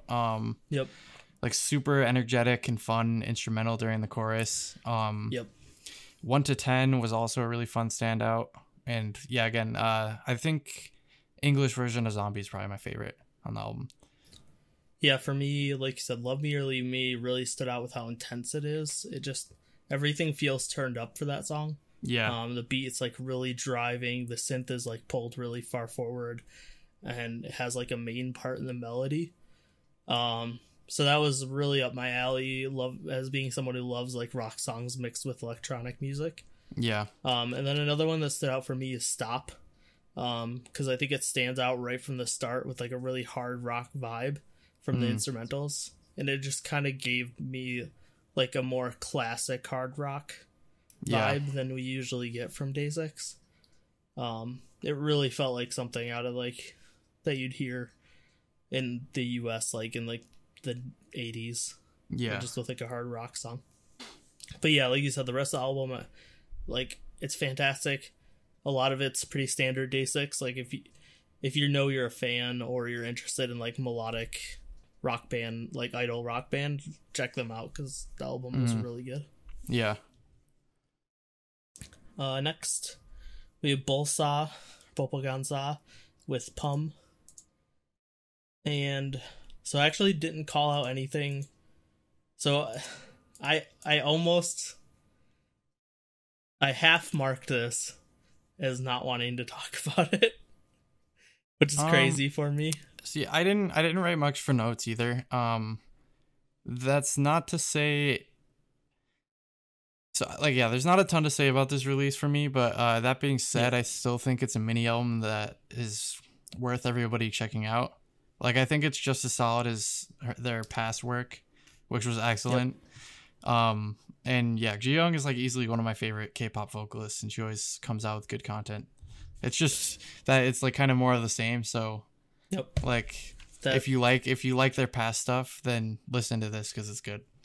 Yep, you hit the nail on the head for me. I said it's Bolsa. It's a mini album full of great acoustic pop songs featuring Sejeong's unique vocals. If you're a fan, you're gonna like it. If you aren't sure, I said go listen to Galaxy, and then if you like Galaxy, you like Bolsa, and you should listen to all their music. Like that's basically what it is. I am still a little disappointed that Jiyoon left. Hopefully she gets to do something that she wants. Gets to do something new. I hope it wasn't to do with like Sejeong having too much of the spotlight. I don't know if true. They didn't leave on bad terms. because I read up on it a little bit when I was listening to this album. And Sejeong talked about it on a show recently where people were asking if it went bad, and she was saying it was more Jiyoon just wanted to do something new. Because I mean they've been together since like high school. Like they did stuff indie. Well, it used to be a 4-member band. Yeah. That's one thing a lot of people don't know, is that it used to be 4 members. Like when they auditioned on Superstar K, they had I think 2 guys with them. Or no. Oh really? Okay. I think it was a girl and 1 guy. I don't remember exactly. There was a guy doing the drums, and then Jiyoung singing, Jiyoon guitar. Either another girl on guitar or another guy on guitar. I don't remember. But okay. Yeah, they ended up debuting with just Jiyoung and Jiyoon. And now it's just Jiyoung. Yeah. So it's like Panic at the Disco. Yeah. Like, so yeah, just the singer, but they're still using the band name. Yep. So yeah, if you like Bvndit, definitely check out the album. It's fantastic. It's more Bvndit. If you're not sure, listen to one of those songs and you've heard most of their songs. Next, we have Bvndit with Carnival and the single Jungle. Yep. What do you think about this, Jacob? I thought the carnival like intro was really cool with like the ambient sound effects and stuff they used. Yeah. And then I also thought Jungle was a really fun title track. Not a ton to say. It's kind of just like a super hype, like BTS Fire sort of thing to me, I guess. That's what I'd kind of it's like a girl group equivalent really to like that is this what track. You don't like it? No, I do. Okay. I think it's a huge step up from their last few digital singles. Yeah, which I wasn't really a huge fan of, which they're on the album. Yeah. I think it's got like really fun hooks between the vocal hook and the synth. Also, I love Songye's vocals at the very beginning, where it's super deep and has like that auto-tune-y like effect on it. Yeah. It's like something really unique. And I think one thing the song does really well, one thing that Bvndit has that like not a lot of groups do, is I think all of their voices are very unique. And I think this song like uses that to a really good effect. Like you can tell all 5 of them apart even if you don't really know them. And you don't have to like really learn their voices to do that. Yeah. And I think the chorus is super catchy and the choreography is really fun to watch too. So I thought this was a really good return to form. The rest of the album is not nearly as good, in my opinion. I mean, Come and Get It is the only new song. The only other new song besides the intro and Jungle. Yeah. And I thought it was just okay. It didn't really stand out too much. I thought the instrumentals were pretty repetitive. And the Hey, which got really annoying. I just wasn't really a huge fan. Children was fine and doesn't really stand out, and I really don't like Cool. You don't like Cool? Because that was the other one that I did like. You like Cool? This has been we've argued about this in Discord a lot. Because there are definitely some big fans of Cool in there, and there are I liked Cool. I thought it was like something off of like Summer Magic, like Red Velvet's album. I guess. I don't know. I can't even really describe what I dislike about it anymore. I'm just not a fan. Huh. I did not like it at all. I don't think it helps that the first thing I did was watch the music video, and the music video is terrible. Oh, I haven't seen the music good. Video. And I think that really affected my enjoyment of the song. So yeah, I think overall the album's just whatever, but I think Jungle's really good. Yeah. Next, we have something that is not just a whatever album. We have TXT's The Dream Chapter Eternity and the single Can't You See Me. And I think this is just an amazing ethereal pop track. It's got like some whistling and like bouncy melodic synths, so you have like a really mysterious feeling. And I love the introduction of like the chugging guitar in the chorus to really emphasize the vocals.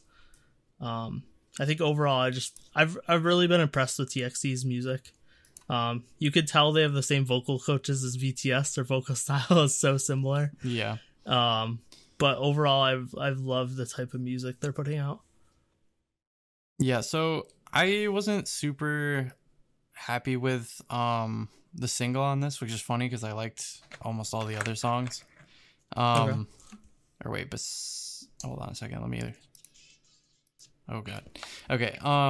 Yeah. So I didn't really like "Can't You See Me." However, I did really, really like "Drama." I thought that song was really good. Yep. Yeah. The piano synths, like along with like the super forward pop vocals and the like oohs, made for like a really, really catchy chorus. Other than that, I really liked "Fairy of Shampoo." I thought it was a very like dreamy vibe. It was like dream pop-ish. And lastly, I also really liked Eternally. Yeah. Yeah. I liked the like bassy breakdown with like the whisper vocals. I thought that was funny. Yeah. So those are the three that I liked on the album the most. Yep. So I had the exact same highlights. I think "Drama" has like really great funk instrumentals. Like you said, it's got the emphasized piano notes, and it's got like some brass on top of like a really fast beat, and it just gives it like a really great energy. Yeah.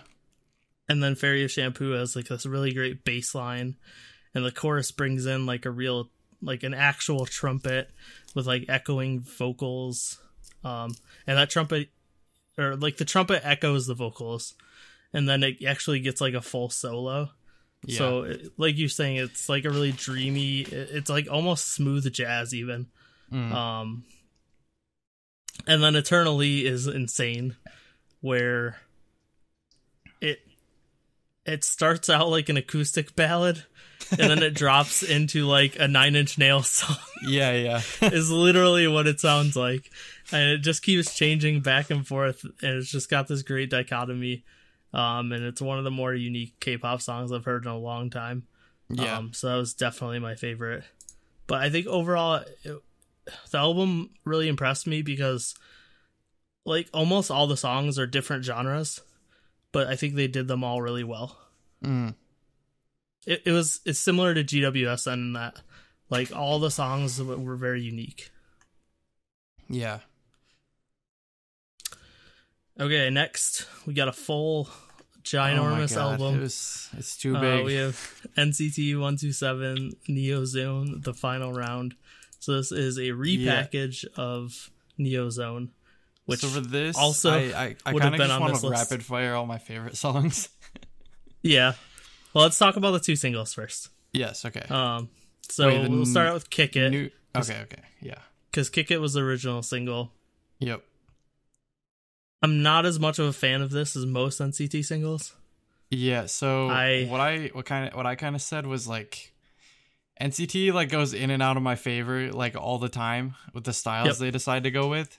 Like on one occasion they'll come out with like a really cool sounding like pop single with like really interesting instrumentals like Superhuman, and then the next they'll just turn around with like a loud unmelodic like hip hop single like Simon Says or something like that, and I'm like, what are you doing? For me personally, it's like, what are you doing? Yep. I'm pretty much in the same boat. Well, at first I felt like that way for "Kick It," but honestly, it kind of has grown on me just because it's less like auto-tuned like crap and it's more like just rapping, which I'm fine with. Yeah. Yeah, like "Kick It," it's mostly the chorus that I didn't like at first, but I've kind of gotten over it. For me, it's actually the opposite. I didn't mind it as much when I first heard it, and it's just I've disliked it more and more as I hear it. It's just getting like annoying, like Exo Wolf or something like that. It's not that bad. Okay, because like, I could see the chorus being similar because it's just like yeah. I don't hate it. But yeah, they kind of jumped on the shouting train and have just a really uninteresting chorus. Although hot take, I like Wolf. I wish it kept the vibe of the prelude with like the hip hop and classic Eastern sound mixed in, and then just had regular NCT rap and vocals instead of the shouting. But the vocal parts are an absolute highlight. Yeah. It's just so that part redeems the song a lot for me, the vocals. It's just the shouting parts. I just get bored. Like, it's not even... Yeah. It's just uninteresting to listen to. I mean, I feel like it's a similar thing to the, like, Itzy sort of it's situation where it's just 100%. loud and, like, exciting. Because, I don't know, I guess kids like that. That's what everyone keeps trying to do nowadays, and every time someone tries to do it, I'm just like, why? It's like the new Volume Wars of K-pop. Yeah. It's the new Tropical House, or like, it's just, it's a little disappointing, but their vocals are always amazing, and I still enjoy them. Yeah. On the other side, moving on to Punch, really good, much better. Yeah, exactly. Yeah, way better. Yeah, I love this song. I love the chiptune synth hook that like kind of persists through the whole song. The vocals come in with like a really great piano accompaniment. And like I said, I've always loved NCT's vocalists. I think the rap part's fantastic. It's just overall, this has got a nice mix up of their styles that keeps it interesting. Yeah. And it doesn't have any annoying shouting. Yeah. I think like it's just... Yeah, I basically mostly echo what you've said, but like, yeah, it's not unmelodic shouting. It's just like, it's a fun pop song. Like, it's still got like the chanting, but it's still it's musical, I guess, is the way I'd put it. It's much more musical of a song, and yeah, I'm glad that they went with a song like this for the repackage, because I originally like wasn't super hot on Kick It, but again, like, listening to the album again with the repackage, I like that song more now, but yeah. Punch, much better. Yep. Much better. Okay, you want to rapid fire your songs? I actually wrote a lot about this album, so you do that and then I'll go on. Yeah, so hold on a second. My like, I have this big paragraph in my notes about this album. Yeah, so the ones I liked, I really liked Boom. I liked Make Your Day. I thought that was a really nice, like, piano-led ballad with, like, really great vocals. Next, Love Me Now, I thought was a fun, like, tropical house track that stood out to me as well. Again, a ballad. White Night, I thought was really good. And then lastly, Elevator, 127F. I thought that had really awesome synths. Beyond those ones, the rest of the album didn't really stand out to me that much. The Greatest Offender, I think, was Mad Dog. I was like, no. This is what I don't want, NCT. This is exactly what I do not want. It's one of the few ones I didn't call out at all, really. Dude, like, this is, like when they release, like, title tracks like this, I'm like, what are you doing? Like, they go from having these, like, terrific, like, songs and singles, and then just, like, 180 into this, like, mess. It's so confusing to me. Yeah. But, yeah. For me, like, I thought Nonstop kept with the vein of Punch, and I thought it was a great follow-up track. It's got some, like, really nice future-style synths and a great mix of vocals and rap. I think it's a little more standard than Punch, but still good. The only thing I didn't like about it was I wish the drop was less generic. Like you said, Boom was a great, like, acoustic R&B style song with a nice empty drop in the middle. It gave it a nice, like, interesting mix-up. Daydream is the perfect example of why I love NCT's vocals. It's just an amazing vocal song with falsetto and vocal layering, and then, like, really ethereal instrumentals that fit their voices really well. And then Make Your Day followed after that with a great piano ballad. Yep. And then that was not interesting because it went from Punch into like that style of song into like some vocal style songs, and then they did interlude. They Make Your Day into Mad Dog. Yeah, the interlude is there as like, it's a really because that would have been ridiculous change. Interlude's a really abrupt change from a piano ballad, but it gets you ready for that second half of the album. And then, yeah, like you said, the next two songs, which are like Mad Dog, and I don't even remember the name of the other one. Sit Down. They're pretty much what I expected from the album. Yeah. Similar to what we've seen from them in the past. Like you said, Love Me Now is Tropical House. It's exactly what I love in Tropical House. Like, everyone makes fun of me because I love Tropical House music, and this is a great example of what I love. They don't do anything crazy with the song. It's just a solid, fun song to jam to. Yeah. So like I expect a lot of people to not like it because it's Tropical House and it's not like super experimental Tropical House. Yeah, but I love it. And then after that, White Knight and Not Alone are some great ballads. I thought Not Alone has like a really great retro sound to it. It's very echoey and open sounding. White Knight cover of the Taeyeon song, and Not Alone cover of the SNSD song. Yes. And then ending on Dreams Come True with a more classic R&B song into Elevator, which you talked about, which is like more of a funk R&B song. And I thought those two, it was a nice compromise between like super hip-hop heavy songs and the super vocal heavy songs throughout the album. Elevator specifically is a really great ending song. It's really fun instrumentals and vocals. It's really easy to get stuck in your head. Yep. So yeah, I actually really like this album. There were a couple misses, but overall I enjoyed it a lot. Next, we have something that came out of nowhere and really surprised me.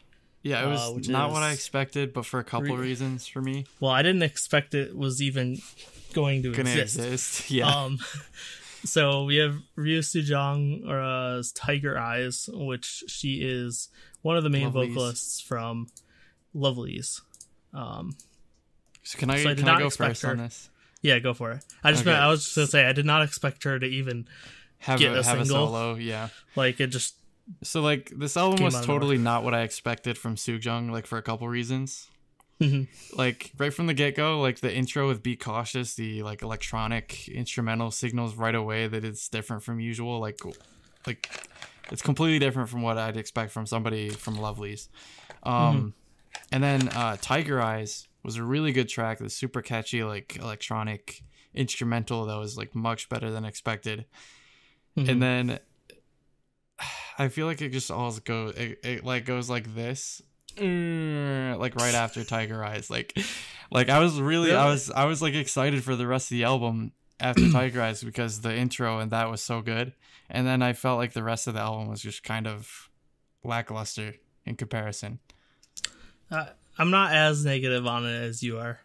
I really like Tiger Eyes. Like I'm definitely adding that to my library.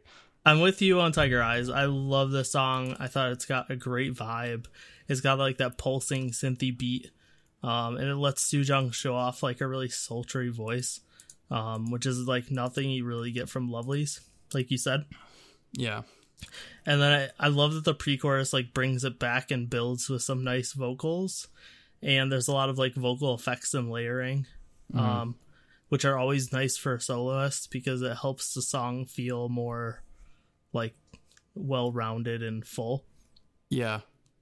And then the second part of the chorus stands out to me as the catchy part. I love how like staccato the whole song is. It's just like it's really catchy and easy to dance to. Also, I love the choreography. I really love the move she does where she puts her hands in front of her eyes and then rotates one of them just to reveal one of her eyes. It's really cool looking. So definitely check out the dance version, or the live stages. As for the album, I'm with you to an extent. I liked Callback, which is a song right after, because it kind of continues that vibe, that like R&B style, like sultry vibe. Yeah. And something we wouldn't get from Lovelyz.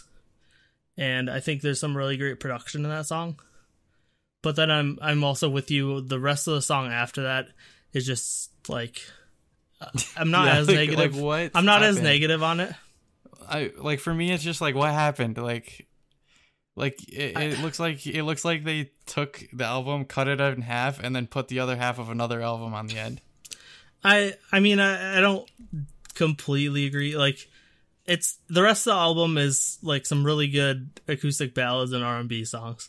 Like nothing really stands out like Tiger Eyes did. I guess I kind of just wanted her to stick with the like that electronic style that she like started so strongly on the album with, so it was kind of jarring to. I mean, just settle into the like standard, like I guess R&B sort of ballads that we get from everybody. I think part of it might have been expectations, because I kind of just figured this was what we would get. Like, this is what I thought the album would be, to be honest.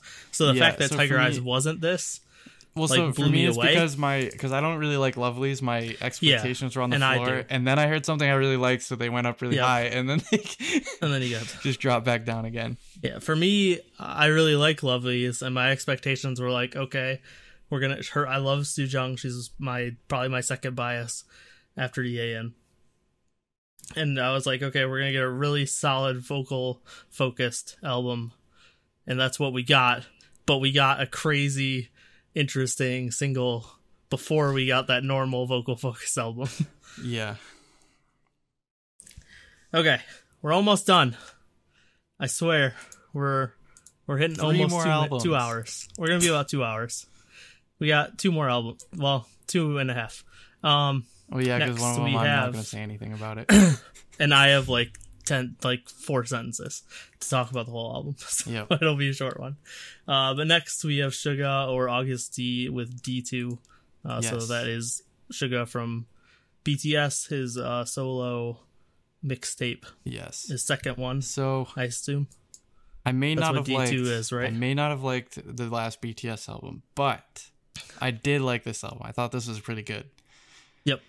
So what especially do you think like it went off to a really like strong start. Like my favorite track on the album's for sure like Moonlight. It's like a nice like old school sort of like rap song with like an epic high almost style like beat, and yeah, like I can definitely see their influence on him and the other members of BTS for sure. Evidenced by the name of their album is Map of the Soul. That's literally Epic High's first album, Map of the Human Soul. But yeah, Moonlight I really like. The rapping was super strong and nice. Like I feel like like the album shined most in its beats and production, and in the sections where Suga just like lets go and goes in on his rapping. There were a few moments on the album where it goes into styles that I don't really enjoy from BTS's main catalog recently, like with the like auto-tune vocals and stuff. I'm not super into. But that being said, on this album I don't think there was anything that was super egregious or bad. Yeah, my favorite tracks on the album were Moonlight. I also really liked What Do You Think, and I especially liked Dear My Friend, which is featuring Kim Jong-won from Nell. Is he from Nell? Yeah. Oh.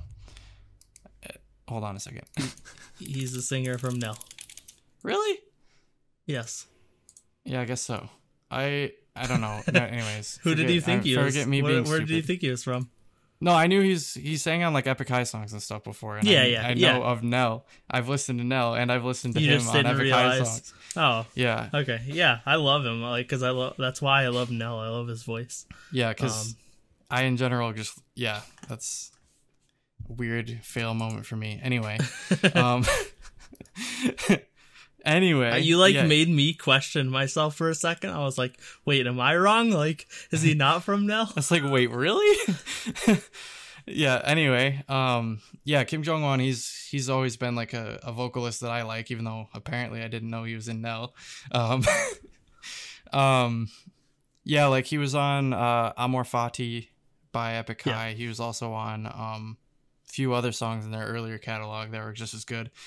And yeah, he was really good on this as well. Like, honestly, like anybody who listens to this, like I feel like everybody who's into BTS should like check out their influences, because they're clearly like super influenced by Epic High, by Nell, by like all these like older, I guess, indie-ish, like old school hip hop and indie like acts from Korea. Like Nell and Epic High, those are both, I think they were both in Woollim actually back in the day.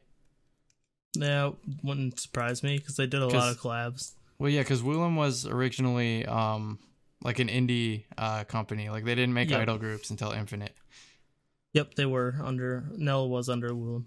Yeah, so anyway, Yeah, I thought this was a really solid album. I hope I enjoy the next BTS album as much, because Yeah. again, like, I may not have liked their past few albums, but like, I feel like I have to reiterate this every time, because like, I'm a big BTS fan, but I just like haven't been into the direction they've You're an gone in. old school BTS fan. Yeah, so if they release songs like Dear My Friend and stuff on their albums, like, yeah, I'd be totally into that. Yeah, I think they've moved away from the hip hop stuff and for the group stuff, and kind of left it to these, like, the solo releases. Like trap and stuff like that. Yeah, I think the group stuff is more focused on like either trap or just like pop. But yeah, which is kind of disappointing for me, because I got into them for their like rock and hip hop like fusion that they did. It was so cool. Dark and Wild's their best album. I will stand by that. But yeah, no, for D2, I actually really like this album as well for a lot of the same reasons. Although I called out completely different songs than you, except for Dear My Friend. I thought Strange featuring RM was really good. I love that because it's got that mix of like classical piano and hip hop that I really like. There is some heavy auto-tune parts. Yeah, that's why I didn't call it out, because otherwise I would have liked it a lot. I could have done without it, but they're not long enough to ruin the song for me. So the rest of it, I think, overpowered it. Burn It was another standout due to its usage of electric guitar. There's some like really nice metal guitar mixed in. Yeah. And it has like a really dark instrumental vibe too. So it has like a bit of a horror vibe to it. Yeah. So that one stood out to me. And then, yeah, like you said, Dear My Friend was a really good sentimental like hip hop track to end on. And then Kim Jong-won being there, it was the icing on the cake, because I love his vocals. I love Nell. It's just a fantastic song with his unique vocals, and Suga's like fantastic rapping. So, yeah. Really solid album.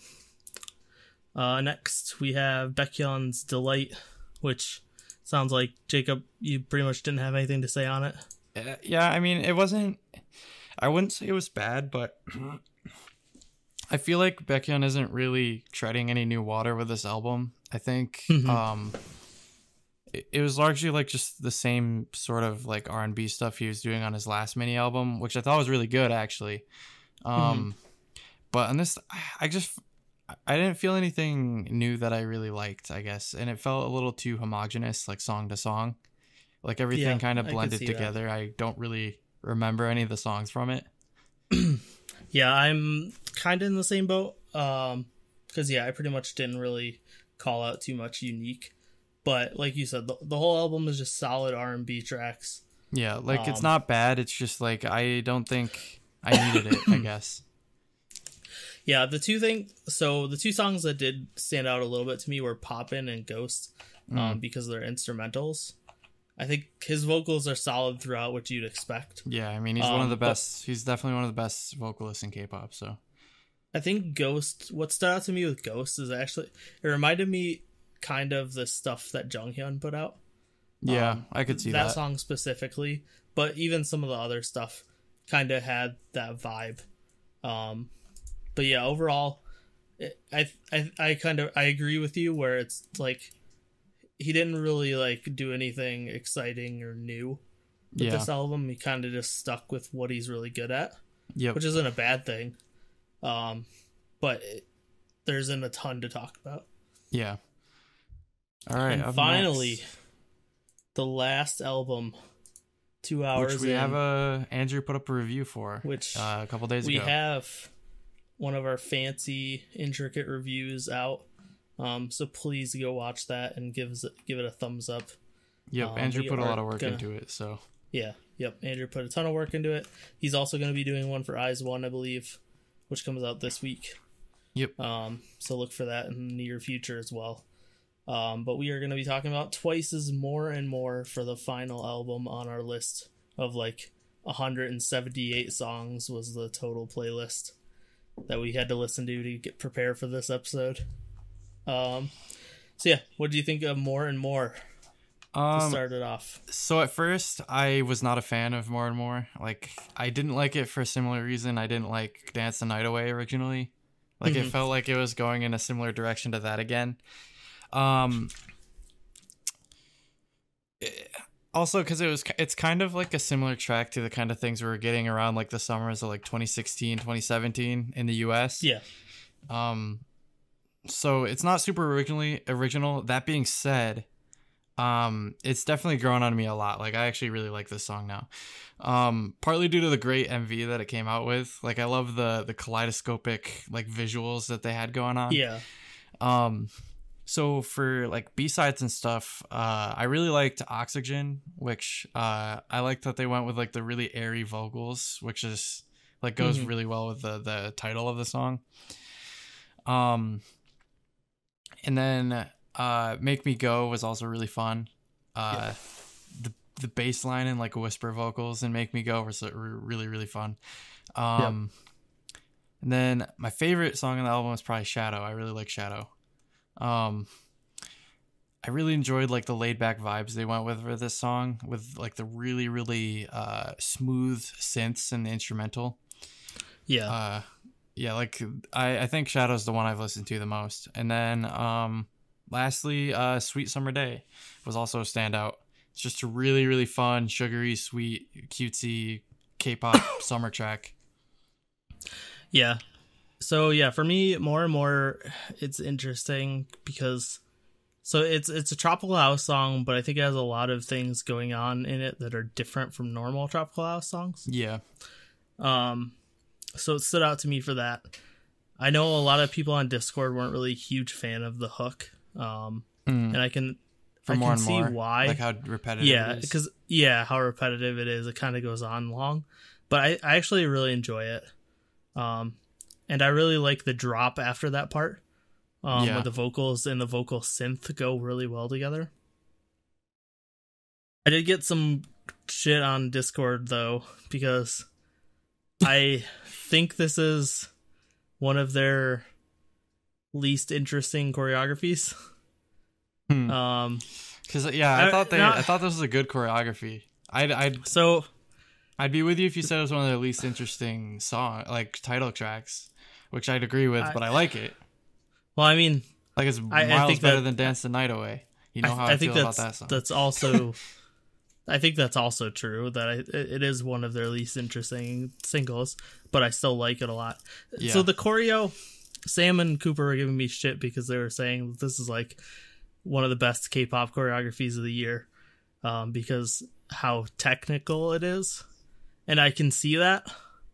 But for me, I'm not. So, like, to me, I'm not looking for something that's highly technical. I'm looking for something that sticks. Yeah. And nothing in this choreography really stuck out to me. Other than, like, the dance break. I mean, the dance break stands out because it's just Momo going crazy and she's got the center spot for, like, a minute straight. But that's beside the point. But yeah, so, like, for me, I don't pay attention to the choreography enough. And I'm not, I don't know enough about dancing for that to matter. So to me, I'm looking for something like that stands out and is like catchy.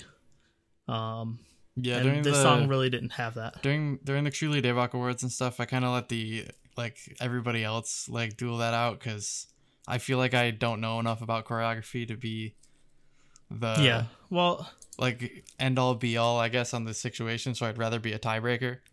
Yeah, and I mean that's the thing is like for me, and that's one of those awards that's kind of like it's kind of subjective because like does best mean about music? Huh? I thought everything's subjective about K-pop. Well, yeah, exactly. But I mean, and even with almost pretty much all the awards, but like, does best mean most technically impressive, or does best mean most memorable, fun, the thing you think about? Your favorite, yeah, exactly. And those are two completely different things. It's like I'm saying in this case. Like to me, right now, my favorite choreography of the year is Dazzle Dazzle, because it's like catchy move after catchy move after catchy move, and I can just picture that entire song's choreography in my mind. It's not insanely technical, but it's memorable. Yeah. and where more and more is the opposite to me. It's not really memorable at all, but it is very technical. But that was going long-winded into the choreography. I enjoy the song. I think it's not one of my favorite Twice singles, but I still think it's good. As for the album, I like that Oxygen and Firework kind of continue that tropical summer vibe. And I really like in Firework, it has a bit of a Spanish style guitar. Yeah. And I thought that gave like a really nice change of pace for tropical house songs. We don't hear that a lot in K-pop. Yeah. Like you said, Make Me Go has like a really nice sax and bass, and it gives it like a really good sensual jazz sound. And then that whisper English part that Mina and Sejeong do, I thought was really well done. Really catchy. Shadow, like you said, fantastic, like chill EDM vibes. Yeah. And Jihyo stood out to me in that song with her vocals. Really the only miss on the album was Don't Call Me Again. And I like the marching band vibe of it. But yeah, it reminds me of the Cheer Up album. Yeah. Like this thing. It's like Touchdown kind of. Yeah, it reminded me of Touchdown, which I love Touchdown. It's one of my favorite Twice songs. But I think for this song, what made it miss in my mind was the instrumentals are really synth sounding. And I think it would have been great if it was actual like brass instruments, because that like was a big miss for me in the song with that marching band vibe. If I somebody heard like with an actual instruments, trombone, like exactly, like even if they used synths that were more realistic sounding, because they went with like super synthy, fake sounding instruments, and that was kind of a miss for me. Yeah. But yeah, overall, I thought it was a great Twice album. Me too. Last 3 albums have been really good. Yeah, exactly. Like, I think they've been doing great. I think they need a break. They've like we pointed out, because we did. We'll take this chance now that you can't tour to take a break. Well, 2 weeks, or like not last weekend, but the weekend before, they did a Twice discography listen, and it was like 5 or 6 hours. And then the week after that, I was like, hey, let's do an APink discography listen. And it was 5 hours. And Jong's like, wow, that really says a lot about Twice. The fact that they have the same amount of music as APink, and APink's been around for 10 years. Yeah, like twice as long. Twice has been around for 5 years. Yeah. It's like, they just, twice as and long, I was like, APink never, like, they didn't take a huge break. APink put out an album every year. Yeah. And it's just Twice has put out 3 albums every year. It's ridiculous. Freaking juggernaut.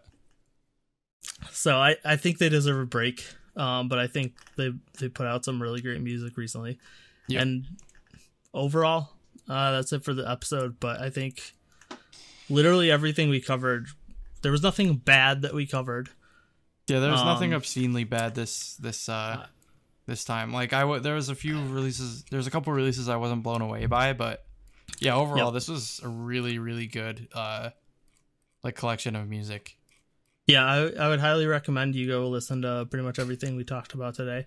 Actually, I can link the playlist I made in the description. So if you have Apple Music, I'll link the playlist, and you can just check out all the music that we checked out for this episode. Except for Sejeong, because Apple Music and Spotify. Except for Sejeong apparently ripped Plant out of existence on streaming. So I don't know why, but I'll have to rip that, I guess. Hopefully it's back up within a day I assume it's like a mistake, and I literally listened to it like earlier today. Yeah, the whole album. So, and that's one of the best albums we talked about. So yeah, you definitely be missing something there. So yeah, that's it for our 2-hour recap of 3 months of K-pop we missed. Yep. We should be back. We didn't even say this at the beginning, so hopefully people realize this. We plan on going back to our normal schedule of every 2 weeks. Yep. So hopefully you'll be hearing more from us again. See you in 3 months. I'm kidding. God, I hope not. I don't know if I could do this again. Like 200 song. Oh my god. Recap. Yeah. Yep. So I guess with that, I'll take us out. So if you've made it this far, thanks for listening. I hope you check out all these releases we talked about. They're all really good. Well, mostly really good. Join